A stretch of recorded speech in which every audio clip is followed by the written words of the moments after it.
Boa tarde, meus amigos, boa tarde, minhas amigas.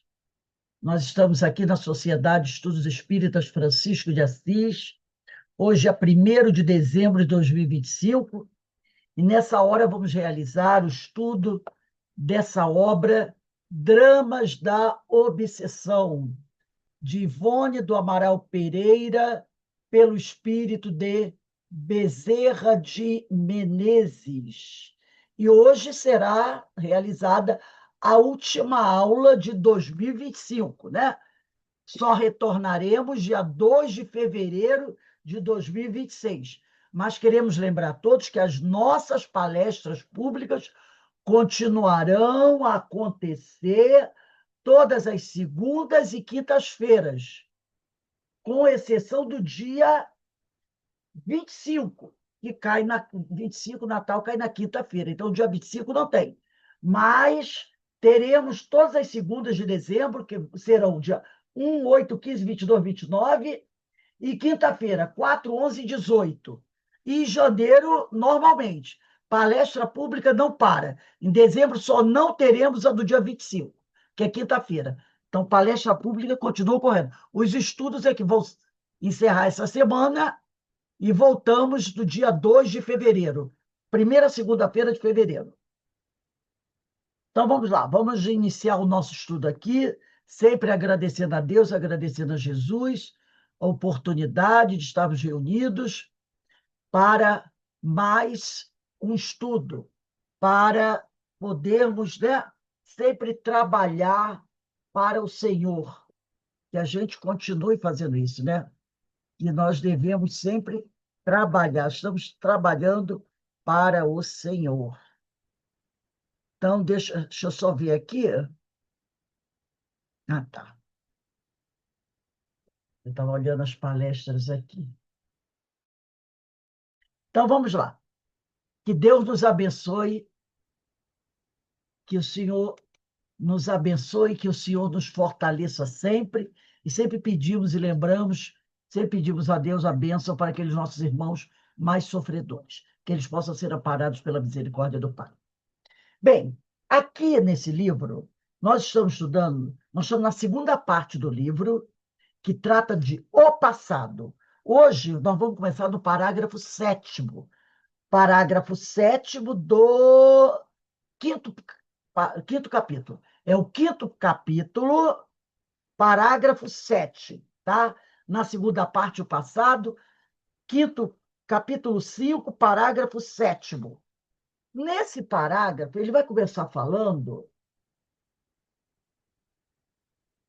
sobre aquelas reuniões que a família realizava às escondidas, né? Reuniões para falar sobre o passado, sobre a cultura, lembrando de histórias da Bíblia, lembrando dos profetas, né? As festas que aconteciam em sinagogas clandestinas, festas da Páscoa, o Dia da Expiação, o Ano Novo, a festa dos tabernáculos, onde os judeus se reuniam muitas vezes clandestinamente, em sinagogas clandestinas, que eram em algum porão de alguma dessas casas, que a maioria deles eram homens ricos, e ali eles se reuniam para cultuar o Deus, para falar dos profetas, para professar sua religião. Logicamente, a maioria deles eram judeus convertidos, então tudo isso era proibido. Era proibido. Se descobrissem que eles estavam fazendo isso, era prisão, até morte. Então, toda essa atividade era clandestina. E eles faziam, tomando todo cuidado para não serem descobertos pela igreja, pelos padres, né? Então, aqui, no parágrafo 7º do quinto capítulo, doutor Bezerra de Menezes vai dizer assim, né? Na realidade, ele vai fazer uma pergunta. Doutor Bezerra vai perguntar o seguinte: conheceria Frei Delbrando? Né? Frei Delbrando atualmente está encarnado como Leonel, aquele que se suicidou, né? Conheceria Frei Delbrando de Azambuja esse acervo, quer dizer, esse conjunto de infrações cometidas pelos seus amigos neocristãos, quer dizer, os novos cristãos, né? Na realidade, amigos não, porque nem ele considerava os judeus amigos, nem os judeus os consideravam amigos. Contra as leis da igreja que servia, ele perguntou: será que Frei Delbrando saberia dessas coisas que eles faziam clandestinamente? Continua Frei Delbrando, continua doutor Bezerra de Menezes. Sim, certamente, mas em parte. Ele poderia até saber, mas em parte, alguma coisa. Visto que sua vigilância em torno dos Fontes Oliveira, que é a família, né, como de muitos outros convertidos, era rigorosa, tenaz, sistemática, dissimulada, cruel.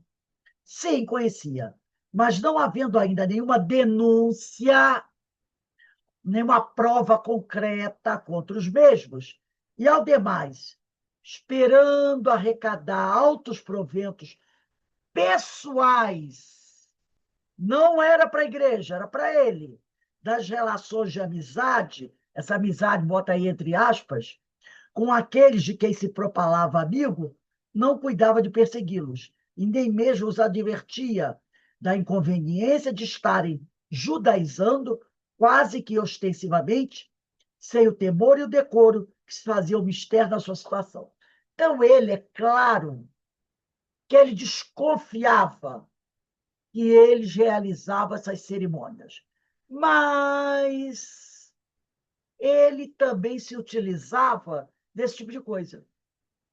Fingindo não perceber, ele ia arrancando, tendo mais tempo para arrancar o dinheiro dessas pessoas. Até que um dia alguma coisa acontecesse e fosse tão escandalosa que aí ele não poderia mais, né, fingir que não sabia. Aí ele ia dar o bote. Por que ele fazia isso? Por que ele fingia não saber? Porque enquanto ele fingia não saber, ele podia explorando eles em causa própria, tirando o dinheiro deles para ele, não para a igreja. Porque na hora que a bomba explodisse e eles fossem presos, os líderes da igreja, opa, tem dinheiro na área. A igreja ia querer o quinhão dela, não é? A igreja ia querer o quinhão dela. Enquanto isso não acontece, ele vai o quê? Explorando, tirando para ele, tirando para ele. E vocês acham que ele dava parte da igreja? Claro que não. Já que a cúpula da igreja não sabe, como dizia o outro, entendeu? Que os olhos não veem, o coração não sente. Então, já que a cúpula da igreja não está sabendo, não, eu não dou nada, eu embolso tudo. Ele embolsava esse dinheiro para ele, para aumentar a fortuna dele. A hora que eles fossem presos, aí o Estado está sabendo. Aí o Estado vai querer a sua parte. A cúpula da igreja vai querer a sua parte, entendeu? E pouco ia sobrar para ele. Porque o governo, o rei, também vai querer a parte dele, já que o rei permite que a Inquisição aconteça, ele está no jogo também. Então, ó, vamos dividir isso aí, entre a igreja e o governo. Mas enquanto ninguém descobriu nada, ele explora sozinho aquele pessoal. Então era conveniente para ele fingir que ele não estava vendo certas coisas, que isso dava tempo para ele explorar mais, porque não era só essa família que ele explorava, haviam outras famílias também, né? Então o negócio era rendoso, fechar os olhos era rendoso para ele. Aí ele diz aqui, né? Deixa eu continuar aqui. Aí ele diz aqui: os proventos, ele efetivamente os ia arrecadando o dinheiro, ele ia recebendo o dinheiro deles. Ele dizia: vocês precisam pagar isso, tem uma missa, vai ter um programa, vai ter uma festa, vocês têm que pagar. e a família ia dando, né? Os proventos, quer dizer, o dinheiro, ele efetivamente os ia arrecadando em somas avultadas para obtenção de indulgências, a benefício de toda a família, celebração de missas, para a salvação de suas almas, etc. Sua ambição pelo ouro e as riquezas em geral não conhecia limites. Compreendiam Timóteo e os filhos que Frei Delbrando valia-se da qualidade de religioso para lhes extorquir os bens e que a fortuna que lentamente arrecadava era destinada, quer dizer, a fortuna que o Ildebrando devagarzinho ia arrecadando era destinada aos seus cofres particulares e jamais a obras pias ou beneficentes. Porque se ele estivesse arrecadando e com esse dinheiro que ele arrecadasse dos outros, ele desse cesta básica para os pobres, né? Mas não, era só para os cofres dele. Enchiam-se, pois de amargor, os aflitos hebreus. Então, os judeus, né, ficavam apavorados, porque todo mundo sabia, inclusive os judeus, né, esses novos cristãos, eles sabiam que um dia a casa ia cair. Sabe aquela coisa de que você sente que não vai conseguir enganar muito tempo? Mas sempre ficava, como diz outro, restava uma esperança. Mas uma esperança muito baseada também nos interesses financeiros, né? Afinal, a gente tem muito dinheiro, quem sabe ele vai se contentar em sugando a gente eternamente. A gente trabalha, ganha e dá uma parte para ele. Trabalha, ganha e dá uma parte para ele. Aí ele diz aqui, né? Enchiam-se, pois, de amargor os aflitos hebreus, cujo agarramento, olha aí, ó, cujo agarramento dos hebreus aos bens materiais seria tão absorvente como do mesmo frade. Então, a ambição do Timóteo, dos filhos, né, principalmente do Timóteo, que era o responsável, que era o pai, era tão absorvente como do frade. Na questão da ambição, ninguém podia falar mal de ninguém. Nem o Timóteo podia falar mal, dizer que a ambição dos padres era maior do que a dele, nem ele podia dizer, nem os padres podiam dizer que o outro tinha. Era igualzinho. Nessa questão era igualzinho. Por quê? Porque o Timóteo, em nenhum momento, decidiu, vislumbrou a ideia de que vamos abandonar tudo e tentar uma fuga à família, levando apenas uma sacolinha de mão cada um, que não vai dar para botar a nossa fortuna. Leva só alguma coisa para pagar um guarda, para pagar o capitão de um navio, entendeu? Vamos sair com as mãos abanando. Vamos largar tudo: casa, ouro, propriedades, bens materiais, móveis, joias, obras. Vamos largar tudo. Vamos tentar uma fuga. Alguns conseguiram nesse período e durante a Segunda Guerra Mundial também. Durante a Segunda Guerra Mundial também. Outro dia eu estava vendo aqui uma pessoa, foi essa semana, uma pessoa contando uma história dessa, que o pai morreu na Alemanha.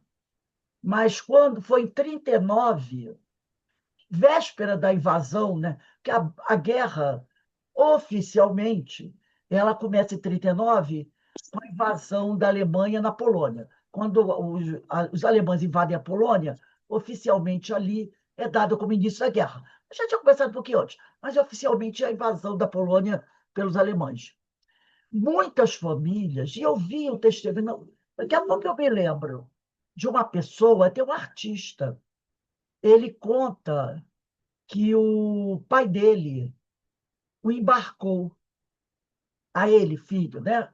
Colocou ele no navio, levando alguns bens, né? Para a Europa ou para os Estados Unidos. Não sei se foi para Londres ou se foi para Nova York. mandou, né, tinha família, porque esse pessoal tinha família em outros países. Pegou um pouco de dinheiro, alguma coisa, né? E embarcou o filho. E mandou o filho, acho que foi para os Estados Unidos, para Nova York. Daqui a pouco eu me lembro que foi. E ele foi embora. Ele foi o único que escapou. O pai ficou, porque tinha grandes empresas e ficou para administrar as empresas, não conseguiu sair. Mas o pai, pelo menos, teve esse vislumbre de pegar ele e colocar ele no navio, e ele levou alguma coisa, ele era garoto, devia ter 12 anos, por aí, né? Ele deve ter ido com alguém, uma ama, alguma coisa, e ele foi para os Estados Unidos, tinha parentes lá, e os parentes ficaram com ele lá, né? Levou uma parte do dinheiro lá para ajudar. E ele seguiu a vida dele, estudou, se tornou um empresário, uma pessoa de dinheiro. E o pai teve esse vislumbre, mandou o filho. O Timóteo, nem isso.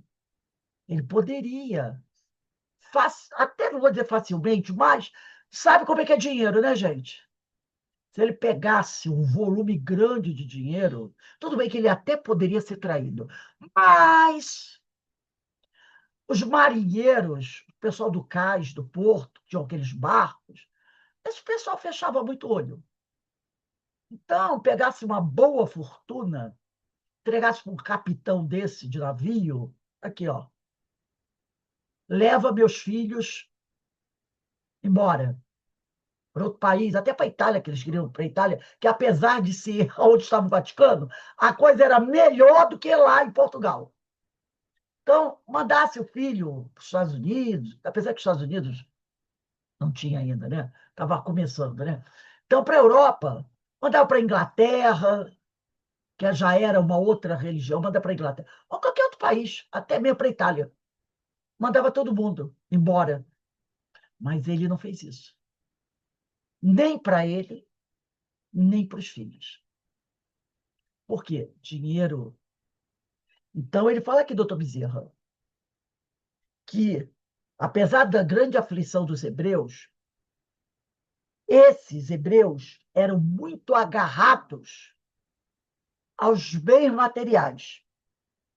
E, assim, essa cobiça, essa ambição deles era tão absorvente quanto do padre. Quanto a isso, eles não podiam falar nada da ambição do Frei Delbrando, porque eles eram também muito ambiciosos. E ele arriscou a vida dos filhos, que ele podia salvar. Eram quatro, né? Eram quatro que ele poderia salvar. Ele até poderia ficar, mas mandava os quatro filhos, tentava dar fuga aos quatro filhos. Podia até ser que não conseguisse, mas pelo menos ninguém poderia dizer que ele não tentou.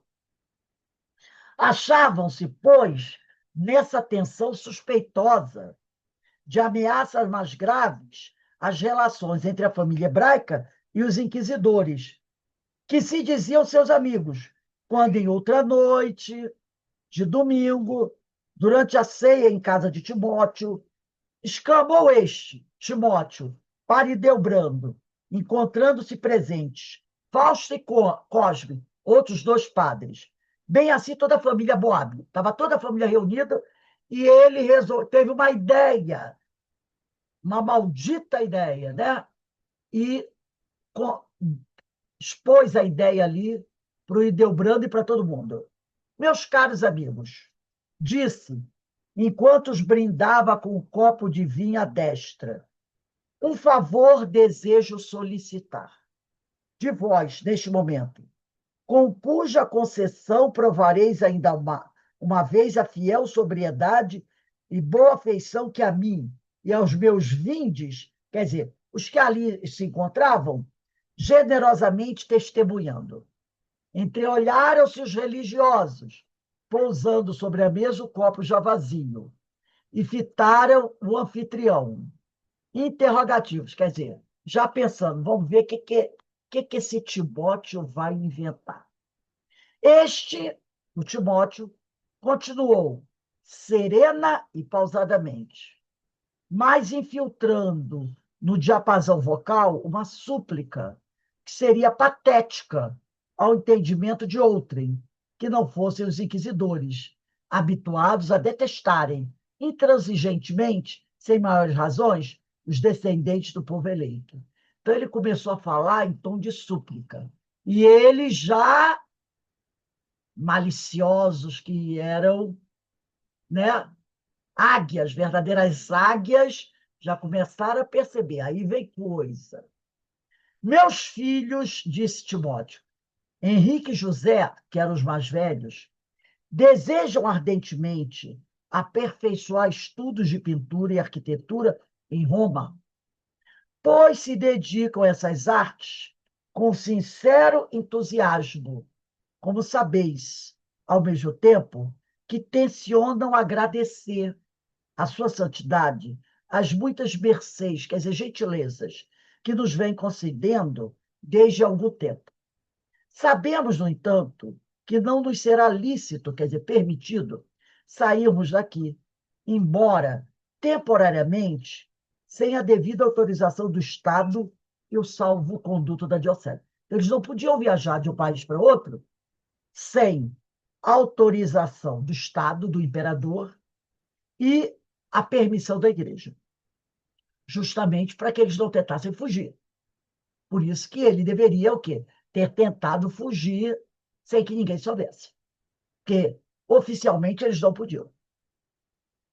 O que, aí ele diz, por conta não ser assim, pareceria tratar-se de uma fuga, o que não corresponderia à expressão da verdade.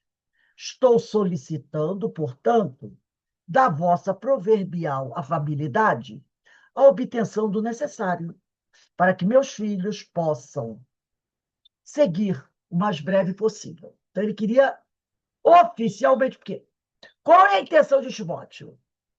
Pedir que eles saiam oficialmente, com a permissão do Estado e da Igreja, de Portugal para Roma, que lá em Roma poderiam ter uma vida melhor. E saindo oficialmente, ele, Timóteo, poderia permitir que dar a seus filhos uma boa quantia em dinheiro para eles levarem.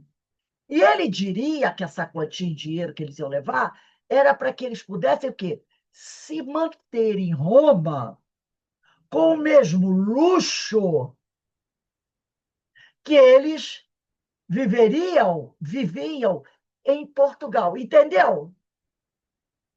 Não era apenas pedir que eles fossem estudar em Roma. Era que, fazendo o pedido oficial, os dois jovens poderiam levar, junto com eles, uma boa parte de dinheiro, porque eles alegariam que não estamos levando esse dinheiro, que o custo de vida em Roma é caro. Além de tudo, a gente lá em Roma pode continuar pagando as indulgências, pagando missa, oferecendo dinheiro para a igreja. Então, a ideia de Timóteo era essa: mandar os dois meninos e eles levariam uma boa parte da fortuna com eles. Sempre o dinheiro, entendeu? Então, não era apenas dar fuga aos filhos, era fazer também que os filhos fossem um meio para que ele pudesse escoar uma parte da fortuna para outro país. Aí, né, pesado silêncio acolheu a humilde rogativa, enquanto a Boab e os filhos, de olhos indagadores, ansiosos, fitavam os comensais, quer dizer, os padres estavam ali. Talvez ignorasse o velho rabino que tal pedido a inquisidores seria uma confissão de que temiam a perseguição e desejavam fugir por uma forma legal e que, portanto, não só não se haviam verdadeiramente convertido à fé católica, como até entendiam que mais valeria se arriscarem todos à aventura de uma retirada clandestina, embora considerada legal, do que permanecerem sob a sinistra vigilância daqueles em quem reconheciam ferozes inimigos. Talvez ignorasse ainda, e o doutor Bezerra bota um monte de talvez, né? Ignorasse ainda que com autoridades mais imparciais que eles não eram, óbvio que eles eram muito parciais, né? Ainda mais que o Delbrando queria o dinheiro deles para aumentar a fortuna deles. Obteria, sem muitas dificuldades, o que pretendia, desde que favorecesse largas propinas. Talvez se ele pedisse a outras autoridades em Portugal, pagando altas propinas, ele até conseguiria. E não recorrendo a amigos suspeitos. Ou, certamente, aos aboados em geral, atraísse um desses destinos irremediáveis pela vontade humana. Talvez uma expiação inalienável, com bases no passado reencarnatório, remoto, tornando-se alheios ao erro que praticavam com semelhante solicitação. Quer dizer, ele disse assim, talvez eles não soubessem, doutor Bezerra disse assim, talvez eles não soubessem disso, talvez não soubessem daquilo, ou talvez eles quisessem sofrer, o que ele diz assim, eles quisessem sofrer. Porque para fazer um pedido desse, para esses homens que os estavam extorquindo, é muita inocência, né? Então, eu estou dizendo assim, talvez eles quisessem inconscientemente sofrer, passar por expiação. Né? Aí ele com semelhante solicitação, muita ingenuidade, uma vez que desconfiavam da lealdade dos mesmos comensais. O certo foi que, ao cabo de alguns minutos, que fez aquele silêncio, né? Que aos hebreus se diriam séculos, durante os quais o silêncio se tornou opressivo, Joel, um dos filhos, aquele Joel que era noivo da Esther, foi altamente irresponsável. Deixou que a paixão dele falasse mais alto, porque ele tinha ciúmes do Ildebrando. Ele achava que o Ildebrando estava de olho na menina, estava mesmo. Mas ele não vigiou. Ele deixou que a raiva que ele tinha pelo Ildebrando falasse mais alto. É aquele detalhe, né? Quando você lida com serpentes, você tem que ser tão, vamos dizer assim, esperto como as serpentes. Né? Você não pode, né? Ou melhor, quando você lida com lobos, você tem que agir como um lobo. Você não pode deixar mostrar outra face. Né? Então, como ele diz, prudente como as serpentes, né? Então, se você está lidando, e ele sabia quem eles eram, ele não podia deixar jamais não podia jamais fazer o que ele vai fazer. Ele tinha que deixar por conta do pai dele falar, o pai dele tentar. Mas não, como ele tinha muito ciúme, e aí o pessoal sempre fala, né? O ciúme, o ódio nunca foi bom conselheiro. Ele vai deixar que esse ciúme suba a cabeça. E aí a coisa vai ficar feia. Então, ele diz aqui, né? Joel ou Henrique, e sofrido, estava aquele silêncio, né? Não veio nenhuma resposta para dos padres. E aí ele se sentiu incomodado. Joel ou Henrique, que era o mesmo nome, Henrique era o novo nome, insofrido, inquiriu de Ildebrando, arriscando-se a censuras azedas diante de autoridades respeitáveis, como era o grande Azamuja e seus acólitos, pois muito jovem ainda era, para o atrevimento de se insinuar numa conversação do pai, interrogando o personagem a quem antes deveria apenas ouvir. Não respondes, senhor Dom Frei Delbrando? Aguardamos. O pai estava pedindo. Então ele encosta a faca no peito de Delbrando. Sabendo ele que o Delbrando também estava de olho nele, por causa da Esther. Entendeu? Quem suspeitaria a conflagração interior daquele caráter sombrio de inquisidor? Está falando do Hildebrando, cujo coração se precipitava inconvenientemente em presença da prometida desse adolescente. E Delbrando estava de olho na Esther. E Joel sabia. Então ele fala, mas por ciúme do outro, que ele sabia que era um adversário dele, no amor de Esther. Ele passa por cima de tudo. Né? É a tal da invigilância, que estranhas singulares forças telepáticas se comungariam naquele ambiente, onde vibrações antagônicas, dois adversários, né? Se chocavam em combates que pressagiavam tragédias seculares para os seus expedidores. É claro também, vamos fazer um parênteses aqui, que esse choque entre Joel e Delbrando não começou ali. Também deve ter uma história atrás disso, né? Deve ter uma história atrás. Aí ele vai aqui, né? Que misteriosa atração unia essas personagens que intimamente se detestavam. Joel e Delbrando se detestavam. E aquele ódio não começou nessa vida, vem de vidas passadas. Esse ódio entre os dois vem de vidas passadas. Mas que se ligariam por isso, mesmo umas às outras, através de destinações futuras. Quer dizer, era um ódio que vinha de vidas passadas, estava se apresentando ali novamente e seria o quê? Levado para vidas futuras, né? Sem jamais se poderem libertar. Porque, ó, a vingança amarra o vingador na sua vítima. Certamente que seriam os laços do pretérito. Joel e o Delbrando estavam ligados pelos laços do passado. Então, isso ó, vinha de lá de trás.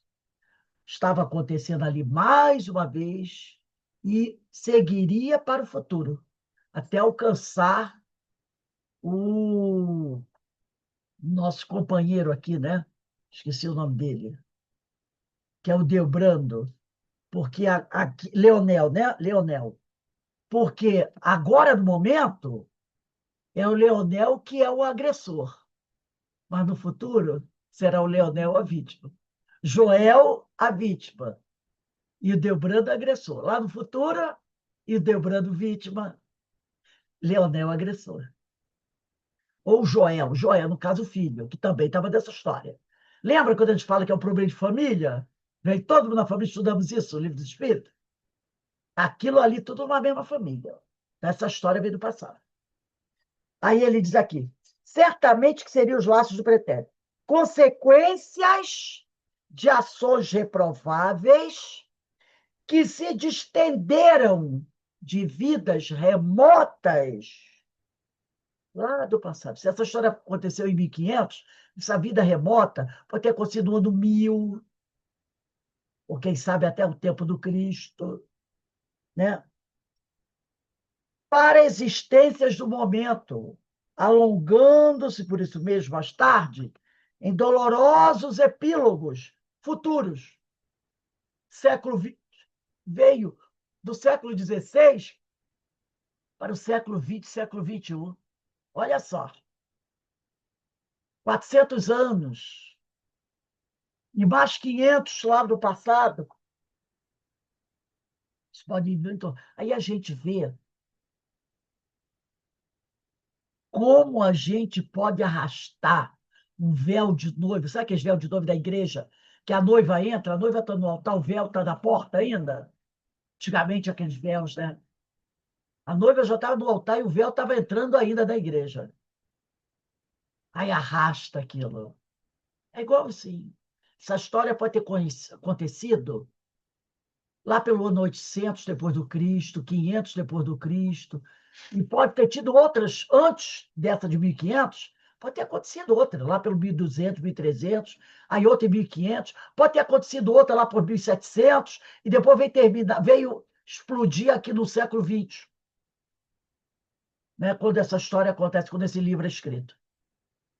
Quanto tempo isso, nós podemos carregar uma confusão dessa aqui que nos faz sofrer muito e ficar praticamente congelado no tempo. Círculo vicioso. Ó. Simplesmente porque ninguém aceita perdoar ninguém. Ninguém aceita oferecer a outra face. Lembra que nós estudamos no Sermão do Monte? A última aula do Sermão do Monte?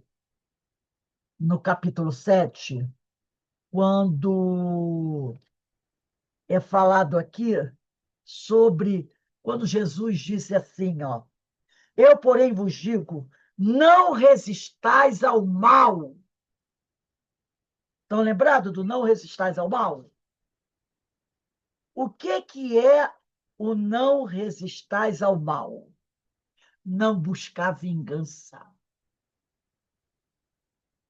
Tá? Ele diz aqui, né?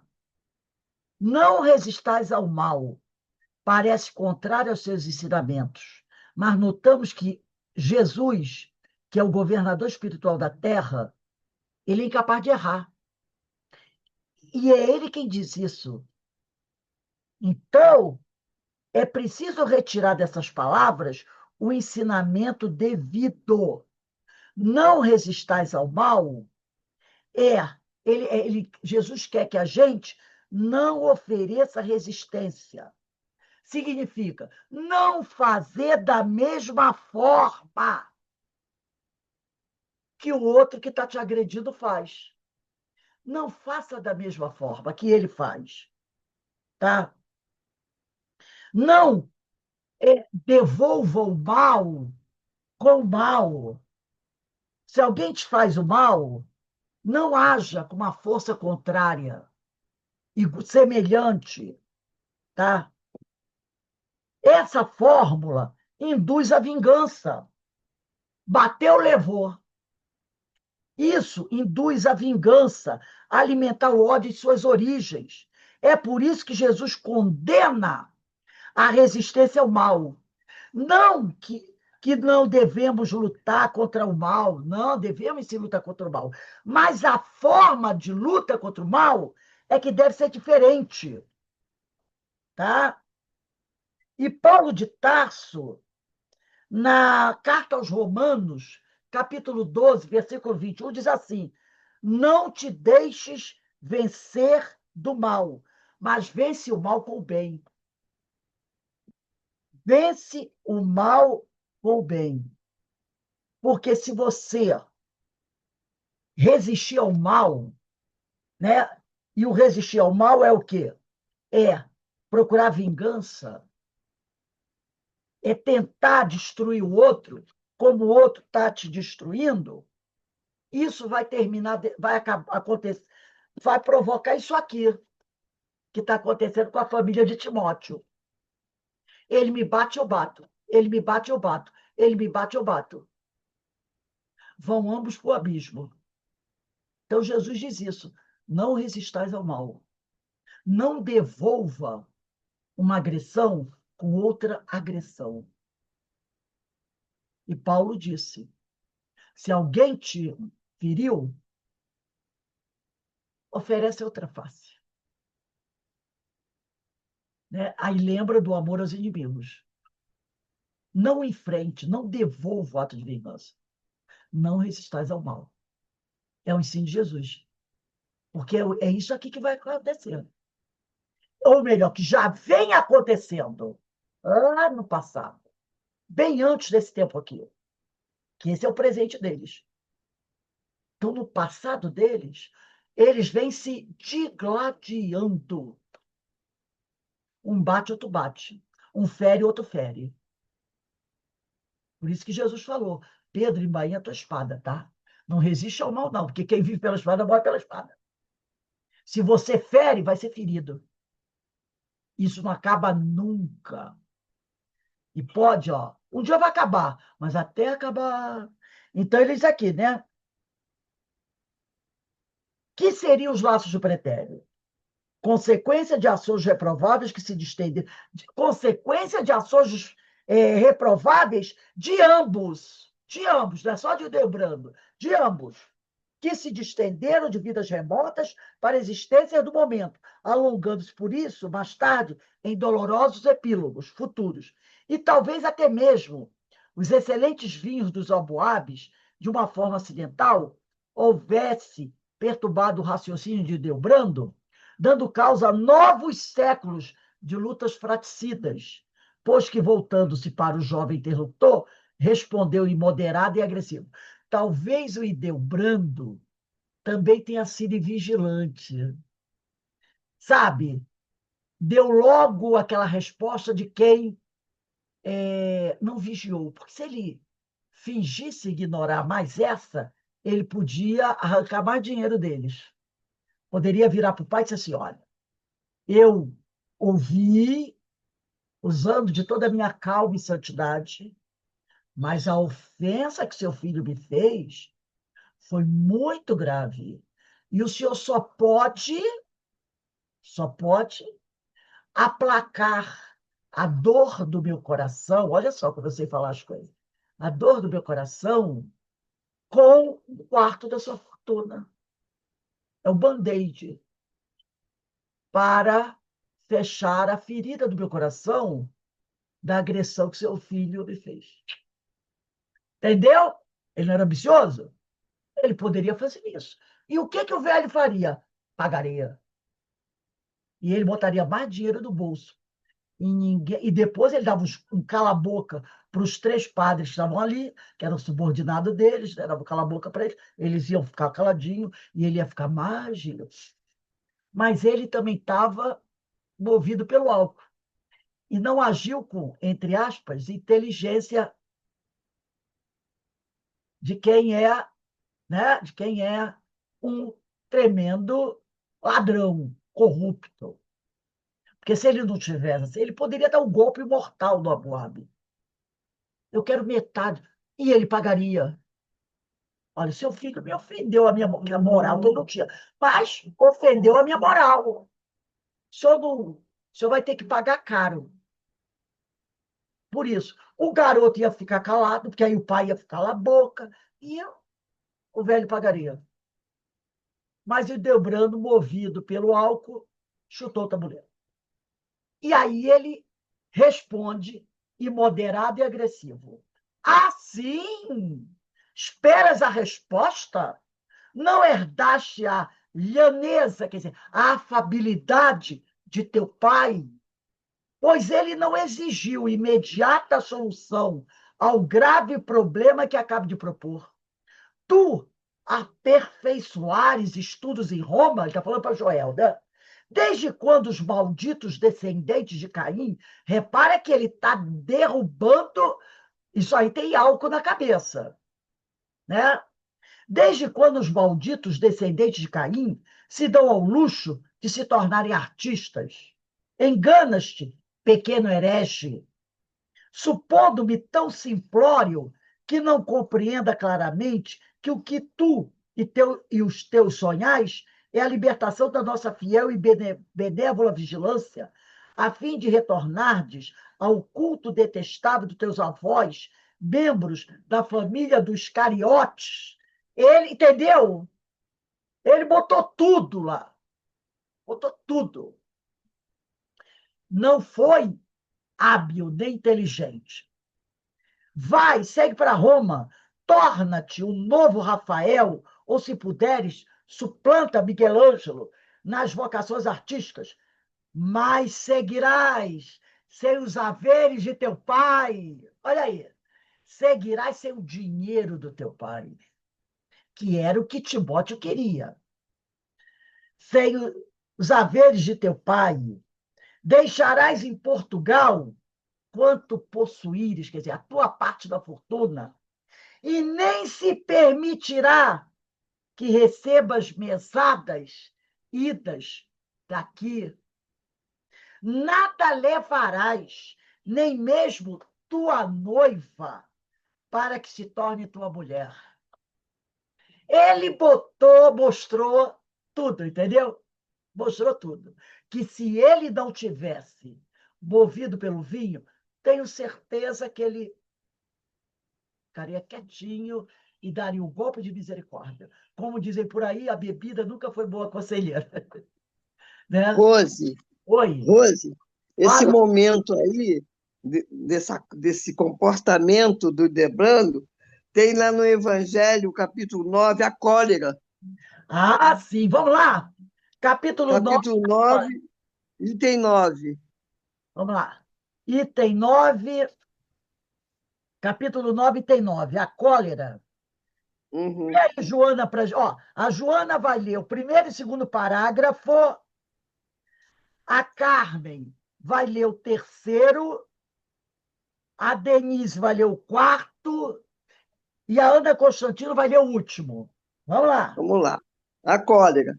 O orgulho vos induz a julgar-vos mais do que o sois, a não suportardes uma comparação que vos possa rebaixar. A vós considerardes, ao contrário, tão acima dos vossos irmãos, que em espírito, quer em posição. Deixa eu virar aqui.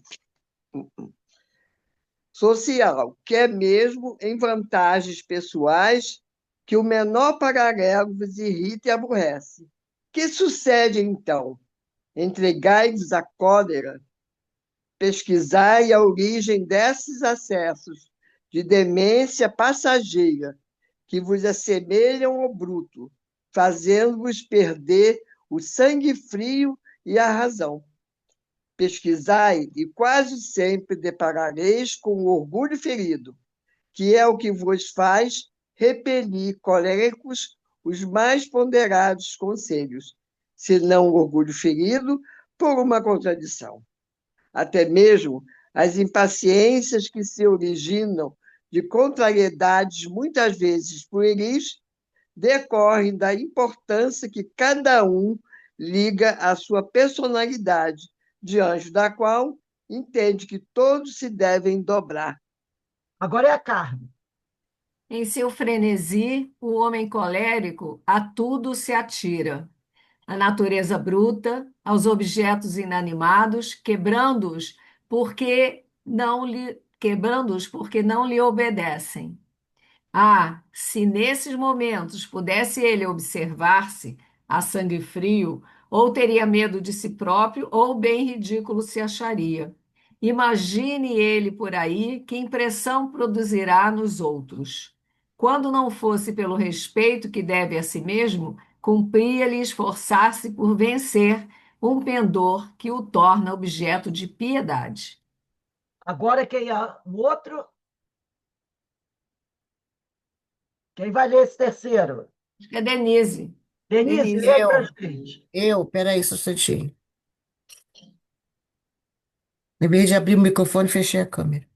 Se ponderasse que a cólera a nada remedia, que lhe altera a saúde e compromete até a vida, reconheceria ser ele próprio a sua primeira vítima. Outra consideração, sobretudo, devera contê-lo, a de que torna infelizes todos os que o cercam. Se tem coração, não lhe será motivo de remorso fazer que sofra os entes a quem mais ama?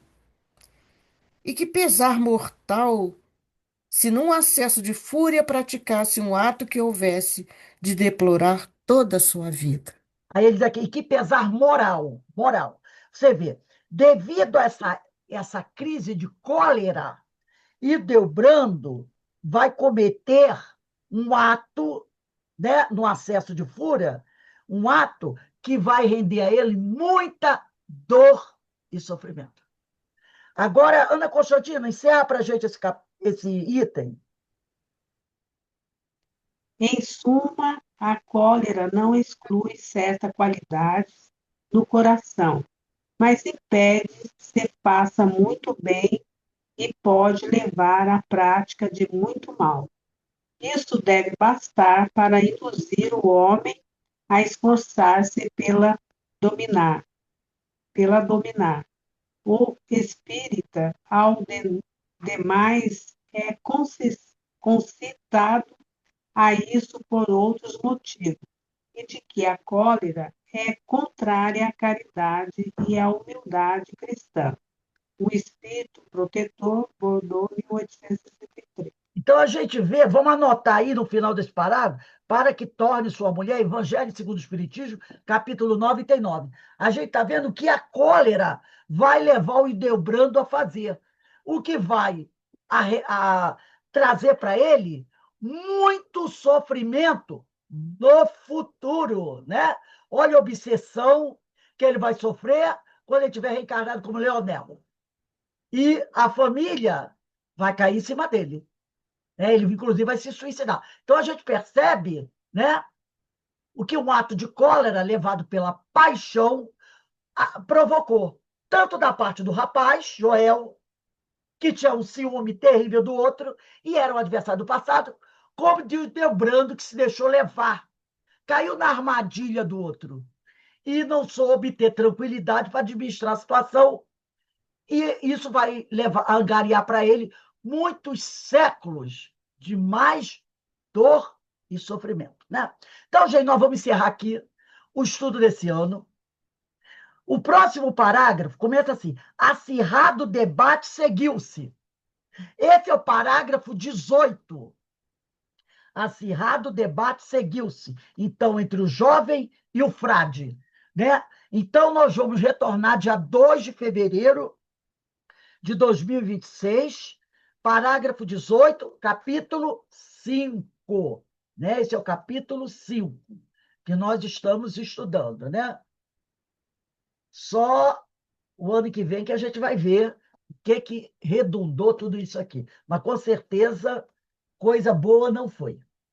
Gente, antes da gente encerrar, quero lembrar vocês, né? Temos gente nova aqui que domingo, 3h30 da tarde, acontecerá na nossa casa o último seminário de 2025. É o seminário, o novo seminário espírita com Jesus na Seara. O tema é um mandamento maior, a lei áurea, o amor. Todos estão convidados, espero que vocês divulguem e participem. Dia 7. Carmen, tu faz o nosso preparo do seminário? Carmen faz o preparo. Então, já garanti a presença de um. Então, o mandamento maior, lei áurea, o amor, domingo, dia 7, 3h30 da tarde. Todos estão convidados. Então, vamos encerrando aqui a nosso estudo, agradecendo a Deus, agradecendo a Jesus, por nos permitir, em 2025, estarmos estudando essa obra maravilhosa de Dr. Bezerra de Menezes, pela psicografia de Ivone Amaral Pereira. Temos muito que aprender com essas lições, com esses ensinamentos, com essas advertências. Que o Pai nos abençoe. E daqui a pouco nós teremos a nossa reunião pública, né? Que é convite à continência. O que faltou a Leonel e a Hildebrando. Convite à continência. Livro Convite da Vida, capítulo 8, de Joana de Anjos. Daqui a pouco a gente retorna. Um beijo no coração de todos. E vamos lá da nossa palestra, do nosso estudo.